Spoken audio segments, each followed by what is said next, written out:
Most major ships have a gyro compass, so you already have a 2D inertial navigation input which could be used better within the navigation solution. Another idea that came out of the ENAV committee was the integration of visual information via the electronic Polaris, taking an electronic bearing line from visual targets. Another potential redundancy situation is the terrain reference navigation, or bottom contouring, in which integration of echo sounder information over a period of time ultimately allows a unique position to be identified.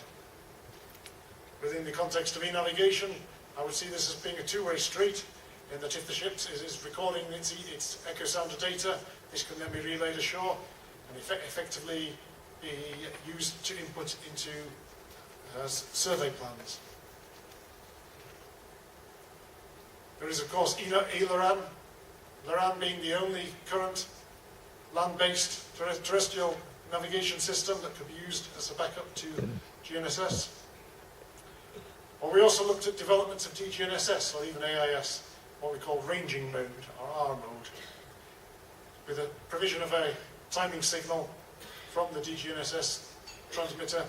Then it would be feasible to calculate position using that. And another area which we didn't look at, but is currently being investigated in several parts, is the use of signals of opportunity. That's using any date and time stamped radio message to get a ranging signal. And that could be commercial or broadcast television, broadcast radio, mobile phone systems, all of which nowadays are time stamped. So following on from this, we came up with the idea of the integrated position navigation timing device to be used on board the ship. And this is very much in keeping with the architecture plans, which Dan Hendrick will be talking about later. In this idea, the integrated device, you have a number of receivers, operating at different frequencies, and then you have an integration and correlation function, presumably using Kalman filtering, to weight the validity of these various receiver inputs. And then the information is fed through into the ENAV architecture, the data evaluation, data storage, and then onto the data presentation and the user interaction.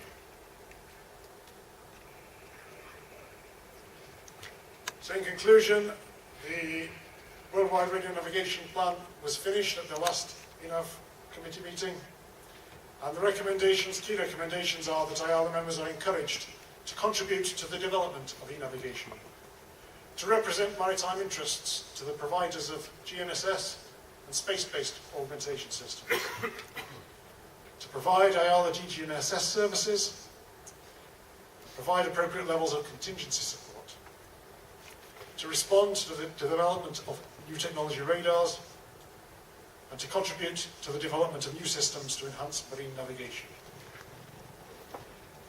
And at this moment, I'd like to take the opportunity to thank the members of the Technology Working Group, in particular my Vice Chair, Colin Day, but all the other members as well, for the efforts they've put in over the last 4 years. And I'll hand over to Bill for the second part of this presentation.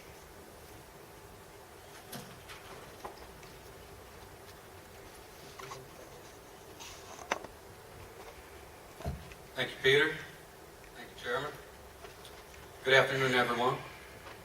My time is short, so I will give you a little background on the Communications Working Group, briefly introduce the IALA Maritime Communications Plan, better known as MRCP, and I encourage everyone to read the plan, which is available on the IALA website. And I will tell you about some recent AIS field trials that were held in the South Pacific. Communications was recognized by IALA as one of the 3 fundamental components required for e-navigation to succeed. The IALA e-navigation committee was set up working group 4, tasked with preparing the communications plan to support the IMO e-navigation initiative. Under the chairmanship of Mr. Alan Stewart, the communications working group started its work at the 5th meeting of ENAV in September 2008. The working group met 3 times intercessionally as well as during ENAV 6. Delegates from both national administrations and industrial members of IALA contributed to the drafting of the Maritime Radio Communications Plan with a broad representation from across the globe. Intersessional meetings were hosted by IALA and the U.S. Coast Guard, and there were numerous contributions by correspondents. The Communications Plan was approved by the full ENAV Committee in September 2009 and was adopted as the IALA Maritime Radio Communications Plan in December 2009.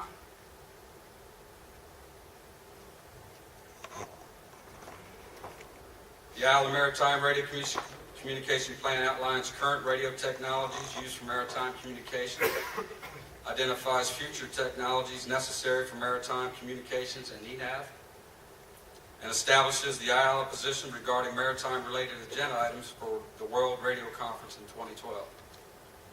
E-navigation is foreseen to be supported by many current and future technologies identified in this plan. The communications infrastructure should be designed to enable authorized seamless information transfer on board ship, between ships, between ship and shore, and between shore authorities and other parties. The infrastructure will have to be capable of not only supporting future e-navigation applications, but will also have to support legacy applications, at least during the transition to e-navigation, if not beyond.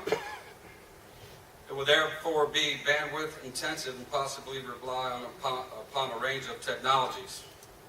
We've heard a lot of those during presentations here this week and today in particular that focus on new technologies like enhanced AIS, satellite detection, new networks, global use for ENAV. However, the difficulty is securing the radio spectrum that we need to make ENAV happen, those radio links. The radio spectrum is a scarce resource, and there are a limited number of frequencies available to the maritime sector for e-navigation. IALA members are encouraged to support IALA's positions at the upcoming World Radio Conference in 2012 to secure the spectrum necessary for ENAV to succeed.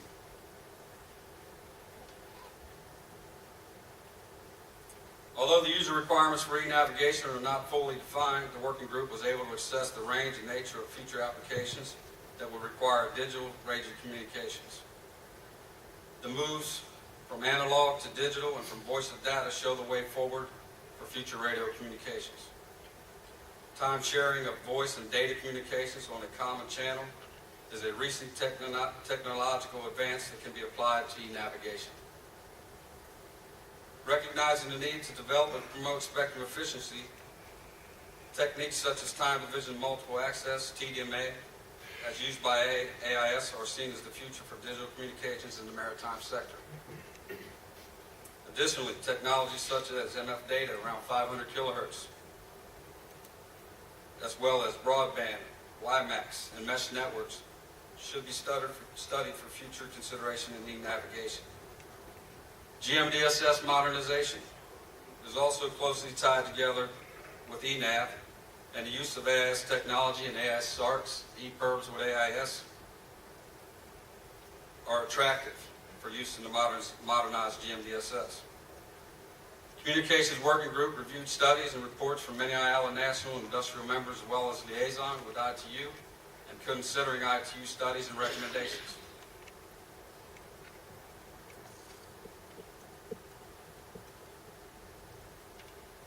But questions remain. What are the Mariner's future ENAV requirements? What will be the future of either RAN or terrestrial backup for GNSS?